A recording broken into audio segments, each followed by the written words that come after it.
Welcome to Risk Reward. Today we get into it with Barry Crawford. Barry's the CEO of Basis Capital, a London brokerage firm.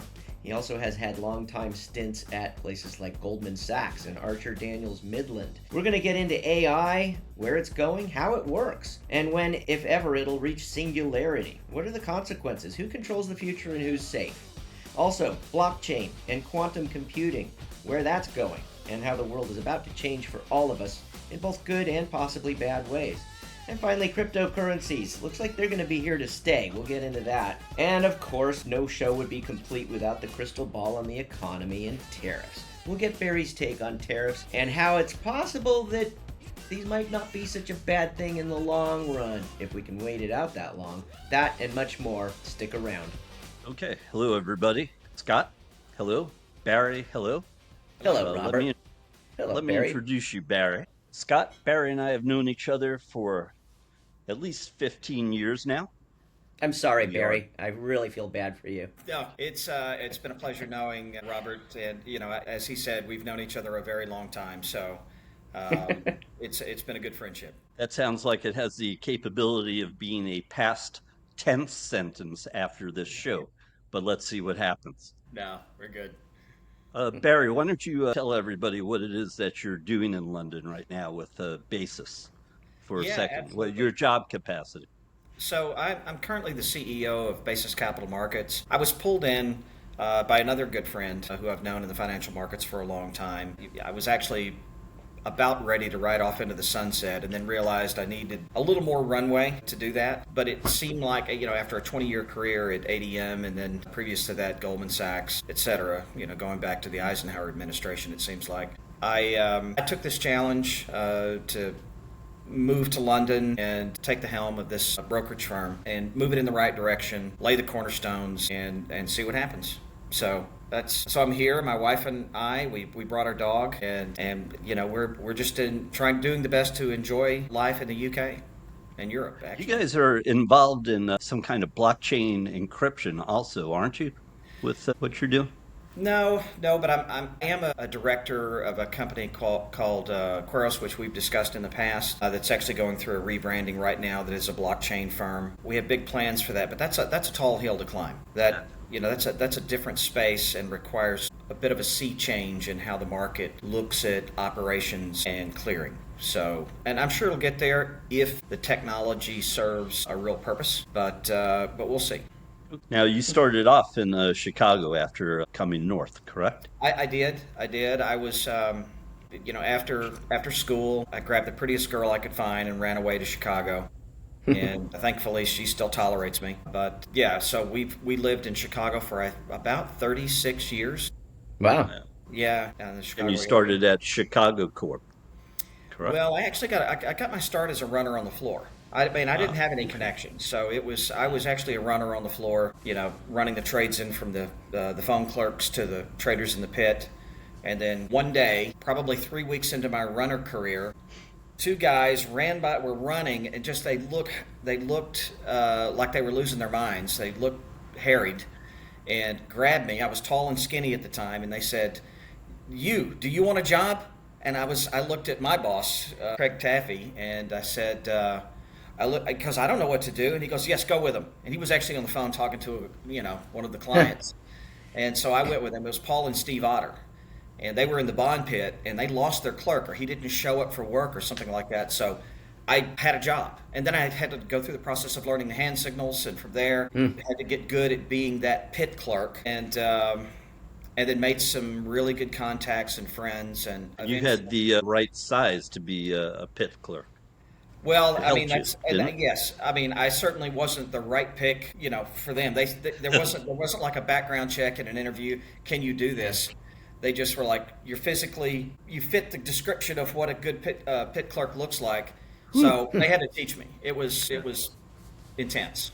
So tall and skinny, you had to be so people could see you when you're doing hand gestures and stuff like that? Yeah, but occasionally throwing an elbow into somebody's chest. Listen, and pushing people too, Scott.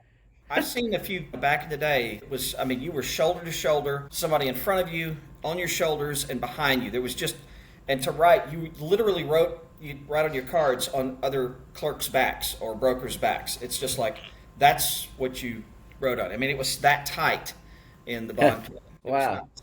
Yeah, The guys would physically get, I mean, you I've would seen hear it. stories about guys spraining ankles, breaking a rib by accident because someone got excited next to him and basically swung his elbow or fist after a Yep. successful or bad trade. I've seen a few guys lose their temper in the pit, but I've heard stories like one guy stabbed another guy in the head with a pencil or something like that. I mean, I never saw that, but those were the rumors, right? So Did you ever have Wow. any moments where you had someone that had become sort of your friend in the pit and you knew they took the wrong side of the trade and you just played a game with them for a little bit, take no, advantage of it? not at all. I think everyone in the pit they're all big boys, right? So if they want to buy it and you want to sell it, well, it's done.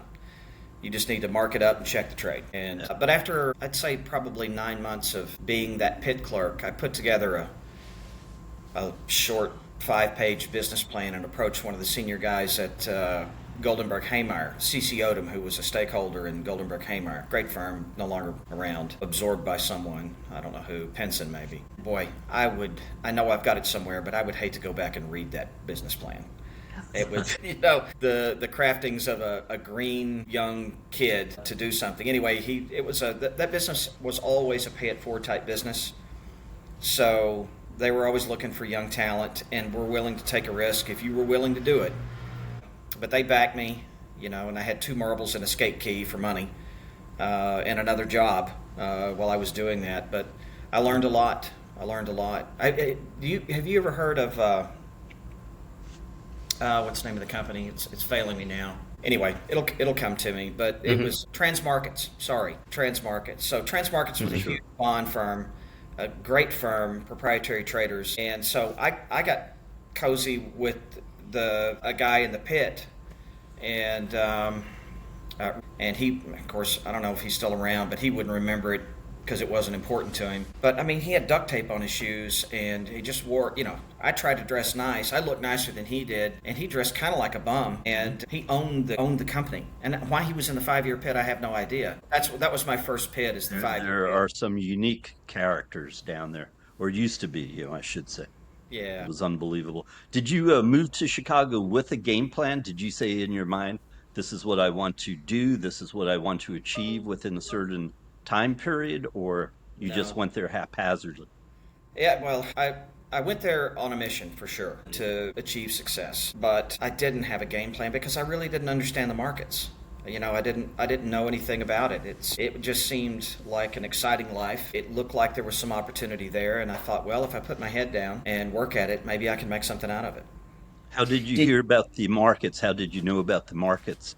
Interesting question. So, my background a little bit. I grew up in a small town outside of another small town in Texas, and we really didn't have any exposure to the financial markets whatsoever. I mean, part of my high school curriculum was taking agricultural courses, as you can imagine, how to raise a Sure. cow, that Yeah. type of thing. Yeah, So, yeah. but my father, is an exceptionally bright man, very well read, and it had the foresight to give me some exposure. And so he opened a little commodities account with High Knoll Commodities and would take me down to the local brokerage firm, and we would sit around the Teletron or whatever it was, the quote monitor, and watch the markets, and he would place trades. And I had the commodities perspective little books or magazines or whatever they were. It was paper charts, and they would come every month. And I would do all of the charting and keep us up to speed. So that was my exposure. The reason I went to Chicago was my father couldn't make any money doing it, trading, and I certainly couldn't help him.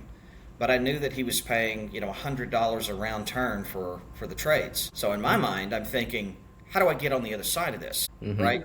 How do I, So it's always better to be the house, from a money Sure. and math perspective. So that was my intent, was to get in the business and. Okay. And as your work career evolved, certainly you became the other side of the equation over at Archer Daniels Midlands. And in a sense, you're doing that now, correct?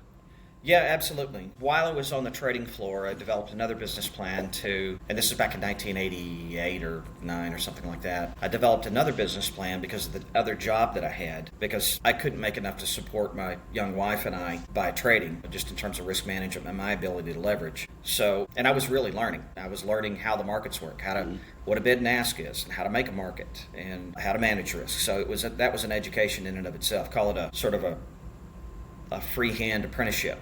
Mm-hmm. With good people around me, senior people like Ray and other guys that were like, okay, this is how you do it. They were very instructive. But I created another business plan to start a 24-hour EFP market making operation. So why don't you tell people what an EFP is? So back in the day, before electronic trading, the exchanges, particularly in the currency markets, they would trade on the CME from whatever it was, 7:30 in the morning till 2:30 in the afternoon Chicago time. But there was no aftermarket, so you were exposed to all of this risk in the aftermarket. But there was a niche market, I'll call it, called EFP, which is Exchange of Futures for Fiscal. So you could make a market if you had bank access. You could trade in the spot FX. And then create a synthetic future out of it, and then put that synthetic future into the clearing system on the exchange. So if a guy was long 10 March yen, for example, and felt like he needed to get out, he could call me up and I'd make him a market. And it'd be a little wider, but I could make him a market. He'd sell them to me, I'd buy them, and then I'd sell the spot market and carry that basis position in a swap book, essentially, in a basis book. Who was backing you as you did something like that? Who worked as your bank to cover your ass? Well, it was. I went back to those same partners at Goldenberg Haymeyer to get it started, and they had banking relationships. So it was First Chicago, Shy, and local banks there in Chicago that I was going to, and so I had maybe 2 or 3 banks that I could cover with, and that was good enough. Yeah.